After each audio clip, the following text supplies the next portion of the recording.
Zaggle Prepaid. They've recently inked a 7-year agreement with Visa Worldwide, and that's the reason why we've invited the management on the show to try and understand a little bit more about this agreement, how this helps their financials, and what's the outlook ahead, and if, of course, if there are more agreements in the pipeline right now. To answer this and much more, let's welcome on board Mr. Avinash Godkhindi, the MD and CEO at Zaggle. Avinash, hi, morning. Thanks so much for your time, and congratulations on this new agreement, the 7-year agreement with Visa.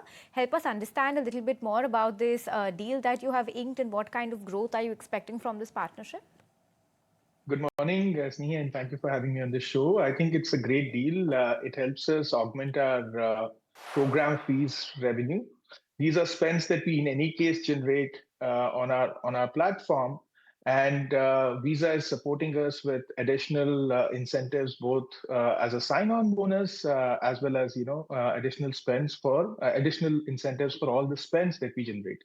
So that's Visa's way of trying to lock in a certain degree of volumes from us. Because we work with MasterCard, RuPay, and Visa. And that cements the partnership. And we are very bullish about this as well. This helps us grow our business overall in a big way. Avinash, hi, morning. Firstly, wishing you a very, very happy New Year. So let me take that out of the way. Happy New Year to you too. Thank you. Avinash, if I were to just try and understand how cross-sell works for you and whether this is a large cross-sell opportunity. You've got a huge opportunity to cross-sell, but has cross-selling really lived up to the kind of expectation that you have? Because from what I understand, there's around 20-21% of cross-sell that you currently do. How much of scope is there, and how quickly can you ramp up the cross-sell opportunity? Yeah, great question. See, ultimately, cross-sell is looked at in two ways, right? One is how many corporates are you penetrating into with a cross-sell product, and how deep are you going in that corporate? Our focus right now is to go deep in companies where we make inroads with cross-sell, because that's where the revenue and the profits really start to show up, right? So please don't go by the number of 21-22%. That's basis the number of corporates, but it does help us deepen our relationship with these corporates. And once I've sold a product, selling the second one is slightly easier. Selling the third, fourth, fifth becomes much easier, because the visibility that our product and our company has with the senior leadership goes up to the CEO's level, right? So then you start to become strategically important for the corporate, and then conversations flow in a different level. So that's what we are seeing with our corporate customers, and we are more worried about how it reflects in our top line numbers and more so bottom line numbers, and less about whether that 21 goes to 65 or 21 stays at 26, right? That's less of importance, but to push more in terms of how it reflects in the revenue and bottom line. Okay, so Avinash, just prodding a little bit more over there, this Visa opportunity, is that also another gateway to increase the cross-sell percentage of your total top line? Yeah, absolutely. Because what it does is it helps us open doors with multiple banks, right? We already work with 19 banks. It also opens up possibilities for us to work with Visa and in the global markets. We're very bullish about the Middle East. You'll hear from us about our expansion in the UAE in the coming quarter or so, and that's something where these networks, both Visa and MasterCard, can again be very powerful and helpful. So overall, yes, it helps us in a multitude of ways. Okay. Avinash, we've spoken about this in the past as well. Operating cash flow. Talk to us about when that turns a corner. Is there better visibility with regard to operating cash flow turning positive in significant fashion in 2026? I think last year also we were positive. Just the September quarter, because of the Mildly. festive season, mildly, yes. Yes. Mildly. Yes. We've already given a guidance that we'll break even again this year on the cash flow basis. And next year onwards, you'll start to see some serious, momentum build on the cash flows. These are things which take time, and we've been working on this relentlessly, and you can see the improvement in the last couple of years. The growth is also very robust, and so a growing business does require cash. So we need to balance the two out. We can't forego growth in market leadership. At the same time, of course, cash flows are all important. Okay, and Avinash, earlier you did tell us that you expect revenue growth of 40 to 45% overall in FY26, EBITDA between 10 and 11. Are we on track for that? Absolutely, absolutely. We are on track for that. And I want to highlight again, this is only organic. Some of our investments and our acquisitions, like Green Edge, Mobileware, are doing stupendously well.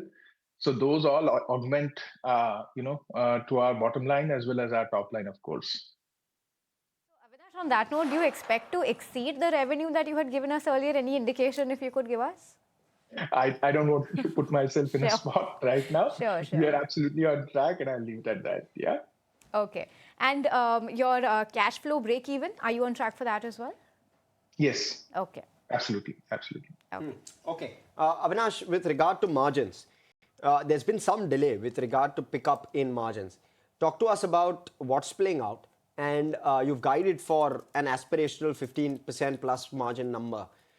You've said that you'll reach that point by FY28, I believe.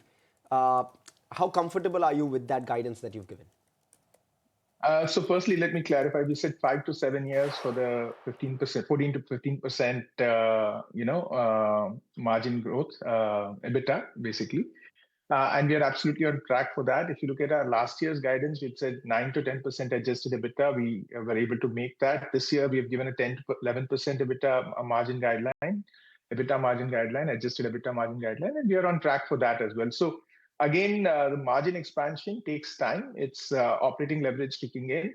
There are investments that we need to make in, a lot of areas like AI, which are great opportunities. So we are just trying to balance all three: growth, EBITDA expansion, as well as cash flows, right? Correct. And you're also looking at acquisitions, right, Avinash, in areas which you don't already cover. And you've got the advantage of penetrating geographies you don't cover. How much of that is already built into the estimate of 45% odd in terms of top line growth? And my sense is, and whenever we've spoken about multi-year growth of 40, 45 odd percent. How much of that is already built into that guidance? Just give us a pulse. So this year, the 40 to 45% is completely organic, completely domestic, right? So there's nothing international coming in from there. There's nothing coming in from our acquisitions or investments per se. We've given a guidance of, in about 7 years, hitting $1 billion, assuming the rupee doesn't go completely haywire. So give or take, in that range, assuming the rupee stays reasonably in track. There, of course, we do bake in both international and, acquisitions. Okay, and Avinash, recently you inked a partnership with AU Small Finance Bank as well for 3 services that you provide to them. And you've also guided for a 500 crore revenue recognition from this deal. If you could help us with the timeline here. Yeah, so basically, Sneha, there are 2 different aspects. The AU relationship has 3 parts. One is the partnership for retail credit cards. The second is for partnership for corporate credit cards. And the third is for prepaid cards, right? We also will work with them to help them penetrate in markets, especially in the South, leveraging our corporate base. So there's a partnership that is shaping very well. Then there's another guidance that we gave of about 500 crores of revenue and about 50 to 60 crores of EBITDA coming in from the retail card business. The retail card business, led by our acquisition of Rio.Money, which is now called Zag, really is not just AU's retail partnership. They already have a running partnership with the Yes Bank. AU comes in, a couple of other retail card partnerships with fairly large banks are on the cards, and you'll hear about them in the coming quarters. And all of that put together in 5 years would be 500 crores of revenue and about 50 to 60 crores of EBITDA. That's in a 5-year time frame. Perfect. Avinash, apologies if I keep coming back to this, but I believe one of the key triggers for investors and the stock price will likely be that operating cash flow turning significantly positive. When you're talking about significantly positive, the expectation likely is FY27 from what you're suggesting. Will the EBITDA to cash flow conversion be 100%, more than that, less than that? How does it appear broadly? See, sorry to sort of disappoint you here, Sure. Shri. These things, all good things take time, right? That's my philosophy.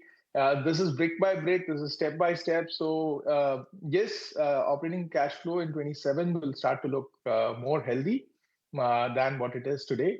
But for us to get to a higher percentage as of EBITDA, would take a certain amount of time. It's not going to happen overnight. It will take certain amount of time, and I'm not even going to say that it'll hit 100% or something like that, but it will be healthy in the coming years. That's how we would like to position it. Perfect. And Avinash, I have asked you this question in the past, but for the knowledge of viewers, why is operating cash flow lagging? Yeah, simple, great question. I think whenever we are in a B2B business, you have receivables from both corporates as well as banks. Banks take a good, 30 to 60 days to clear those invoices, depending on the bank. And the invoicing itself happens with a lag, right? So if you spend on the first of the month, the invoicing would happen by the seventh of the next month, right? So there's a certain amount of lag there. We are working with banks to try and start invoicing twice a month, and we are trying to get invoices cleared faster. There's also a lag in some of the invoicing that we do for corporates, and there, certain businesses have, a tendency of working on a redemption model like our Propel Points business, and there also some of our cash flow gets deployed, right? So all in all, both corporates and banks do have that tendency to, take their own sweet time. But we work with these partners and try and expedite these things. Older partnerships, older banks, older corporates tend to pay faster. The newer ones tend to take a little while, and we're trying to streamline all that. Okay, Avinash, great to chat with you and good to have you on the show today. Thanks so much for your time. Thank you. Thanks for having me. Thanks Bye. so much. Okay, viewers, time to slip into a very short break. Just taking a look at where the Nifty is right now. We've seen a little bit of a slip from the day's high, and we're now below that 26,300 mark, about 0.1% lower. Not much happening. Nifty Bank has seen a significant cool off. That's one to watch out for. On that note, we'll slip into a very short break. Be right back with more conversations on the other side.